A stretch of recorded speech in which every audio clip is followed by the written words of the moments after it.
Hello student, welcome back to my channel Bhita accounts classes. आज से हम लोग क्लास 11 का rules of debit and credit chapter में ट्रेडिशनल अप्रोच में हम लोग इम्पर्सनल अकाउंट का सेकेंड पार्ट क्लियर करेंगे, जो कि हमारा नॉमिनल अकाउंट है। फर्स्ट पार्ट हमारा क्या था? रियल अकाउंट था। अब देखिए नॉमिनल अकाउंट क्या होता है। नॉमिनल अकाउंट में देखिएगा recording transaction relating to profit, loss, income and expenses of business are called nominal account होता है। इसका रूल क्या होता है देखिएगा, debit all expenses and losses, credit all income and gain. अब यहाँ पर देखिएगा, जैसे एक एग्जाम्पल से समझते हैं, सैलरी पेड ₹10,000। तो सैलरी हम लोग पे करें तो सैलरी हमारे एक्सपेंसेस है, तो एक्सपेंसेस क्या होता है स्टूडेंट? डेबिट होता है। तो अगर इसका जर्नल एंट्री पास करेंगे तो सैलरी डेबिट हो जाएगा, क्योंकि ये एक्सपेंसेस है। ठीक है।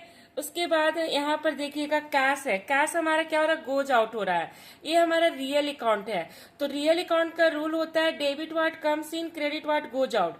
तो कैश हमारे पास से जा रहा है, यानी हमारे बिजनेस से कैश क्या हो रहा है? डिक्रीज हो रहा है। तो टू कैश।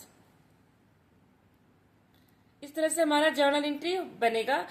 अब जैसे रेंट रिसीव है, तो रेंट यहाँ पर क्या हो जाएगा? रेंट इनकम हो जाएगा। अब रेंट हमारा इनकम है, तो हम लोग क्या करेंगे? इसका एंट्री क्या हो जाएगा? अपोजिट हो जाएगा। कैश यहाँ पर इंक्रीज हो रहा है, तो यहाँ पर हो जाएगा कैश। कैश बिजनेस में इंक्रीज हो रहा है, तो कैश डेबिट हो जाएगा। और रेंट इनकम है, तो रेंट हमारा क्रेडिट हो जाएगा। तो यहाँ पर रेंट हो गया नॉमिनल अकाउंट, कैश हो गया रियल अकाउंट। उसी तरह सैलरी हो गया नॉमिनल अकाउंट और कैश हो गया रियल अकाउंट।